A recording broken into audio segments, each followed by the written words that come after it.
you all for having me here. Hi, my name is Woodside. I'm a sophomore at St. Olaf College in Northfield, Minnesota. This January, I went to a place unknown to anyone outside the lenses of a National Geographic camera.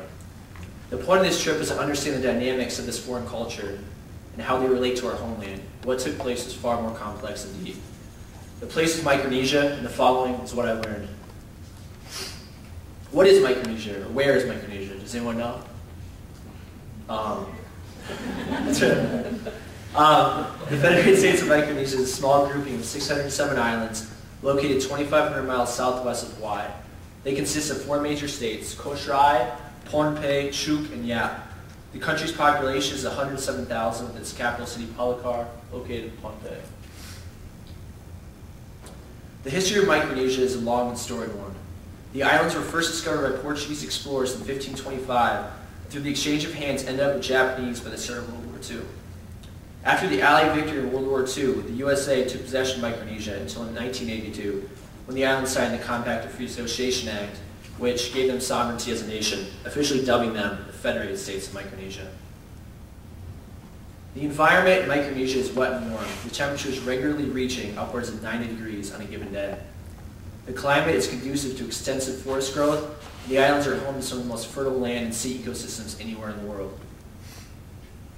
The Micronesian economy, detailed in depth later, is in a transition period from a purely agrarian community to a cash system. The FSM's total GDP is $340 million, with 179 of that coming from the CFAA, and another large chunk from the productive tuna industry. But the continuing growth of this nation now resides with the U.S. aid to help fund the building of new infrastructure and jobs for this emerging economy. The healthcare system in Micronesia is very similar to the U.S. system, just much less mechanized. The care is government subsidized so that all citizens are eligible for the services the state provides. One hospital is located on each island, with many other dispensaries scattered around the villages. There is no tertiary or secondary treatment in the FSM, and any serious or chronic illnesses must be sent out to either the Philippines or Guam. Now here's where the evolution occurred. After World War II, when the Japanese had to surrender the islands, Micronesia was placed into an island trust created by the UN to protect these lands from any other invading force. As Micronesia developed with every naval boat that came into port, it was going to have to make a decision very soon.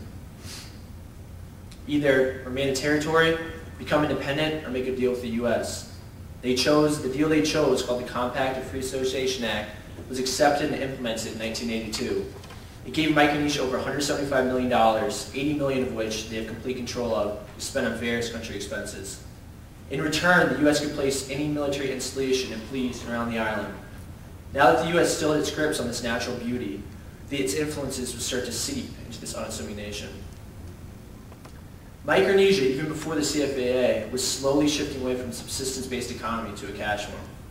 This shift is a difficult one to make when your whole economy was previously based off the fruits of the land, but the U.S. helped. As ship after ship of U.S. imported goods came in, Micronesia relied less on their land and more on the cheap food they were getting. These supplies were federally subsidized and money started to flow through the economy. Many different organizations, from the Red Cross to the Peace Corps, had mission trips to the FSM and helped develop the island nation.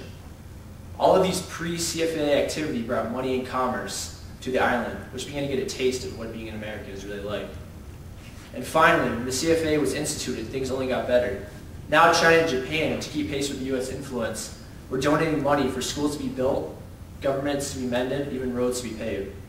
It seems everyone wanted a piece of this budding economic youngster.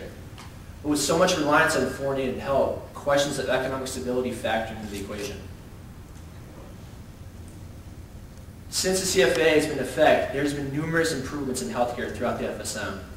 Vaccines and treatments for once rampant diseases such as leprosy, tuberculosis, and hepatitis are now readily available. X-ray machines, ICUs, and experienced surgeons, once a dream, are finally a reality for this nation. But with all this good comes some bad. U.S. money is also going hand in hand with the U.S. diet, as all the cheap, readily available processed foods are poisoning the arteries and organs of these previously self-sufficient people. Over 19% of their GDP is spent on healthcare, a pricey bill for a nation not necessarily rolling in cash. As a result of this new high-fat, high-salt, high-sugar diet, new Western illnesses are starting to pop up. Heart disease, diabetes, cancer, and hypertension are all affecting the nation. In the past 20 years, there's been a 54% increase in non-communicable disease in Micronesia. a startling figure. These chronic illnesses are hard to treat. With lack of tertiary care and limited funds, hospitals are forced to send patients out of the country for further treatment. Focusing on the environment now, subsistence living, by definition, is the process of providing yourself at the minimum level with the land around you. Before America laid its tainted hands on this natural gem, Micronesia lived off the bountiful fish, tropical fruits, and nutrient-rich land that produced bountiful harvests. But as stated previously, after the CFAA and relations with the U.S. grew warmer, the imported processed foods and drinks they received from the West overshadowed their fertile surroundings. The people for the island relied less and less on the land for their subsistence, but looked more to boxes of Fruit Loops and cans of Spam. Aside from all these health concerns talked about earlier, the amount of trash produced from all the packaged foods has also become an issue. The island of Chuuk has garbage overflowing the streets, and upon Pay where we stayed, they're building a new state-of-the-art waste management facility to account for all the increase in trash in the islands. The head of the EPA there even said that garbage was becoming such a nuisance, people were hurling it into the streets and the oceans to make room for more. The environment is not only being ignored, it's being destroyed. All of these issues placed together in one country can cause quite the conundrum. The building of a new economy on a foreign aid and imported goods has an effect on the community. With so many goods now outsourced to the Western world, not only are people eating poorly, but also jobs are being lost due to oversaturation of supplies. The loss of these jobs, most noticeable in the farming communities, is creating a divide between the land and the community, a dynamic foreign to these people. With that divide comes environmental plight and degradation, where trash and pollution fill the tropical jungles of this island. Even Western influences, such as TV and the media, are causing quite a stir in the villages as they threaten to tear apart traditional family values by introducing foreign and taboo thoughts into the minds of youth. This myriad of factors is overwhelmingly pointing this island nation into a mold of the West, something Micronesia cannot afford to happen. Before we can solve this looming catastrophe that is Micronesia, we must understand how this all came to be. Western imperialism, starting with the Spanish-American War of 1898, became an epidemic even the third world country could not escape. The plague hit the Philippines, the Caribbean, Guam, and eventually Micronesia. The USA's thirst for imposing not only its policies, but also its way of thinking and values into cultures cannot be overestimated or overstated in this regard. Their biggest proposition was Gordon Gekko's famous line, "Greed is good." American culture spells that out in everything we do. Whether it's having that fancy purse to show off at work, or sucking up to your teacher to get an A, or even lying to your accountant so you can make more money than the business world has ever seen. Thanks, Enron. This mentality is completely foreign to Micronesians 50 years ago. But with the American media circling through their culture, they're trying to obtain things they just can't afford to have. If everyone in Micronesia had a plasma screen TV, the country would run out of power and cease to function. It's just not plausible. Even our dietary habits, such as downing Coca-Cola or Frito-Lay chips, are seeping into the mouths and stomachs of islanders, and with disastrous results. But more intrusive than all those quandaries is the school of thought that we can live now and worry later. It is that notion that will haunt the FSM forever.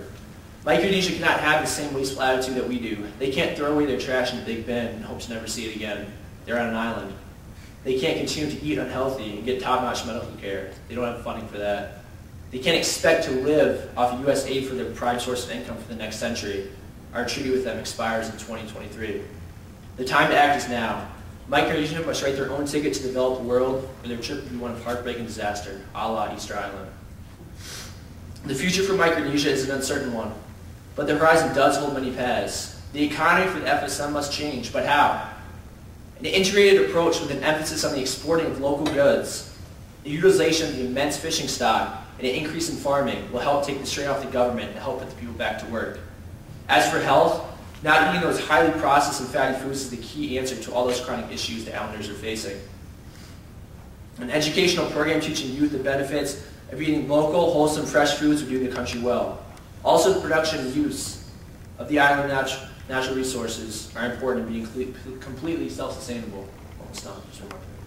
The jungles, oceans, and plains all have fruit to reap for the people there, but the connection between man and nature must be established once again. Using the fields to farm, the oceans to fish, and the jungles for wood are reasonable activities that use what God gave them, not ignore and abuse it. The final and most important piece in all of this is to live within one's means. Micronesia must try to block out the Western influence and go back to their traditional views of nature as wealth and accomplishment.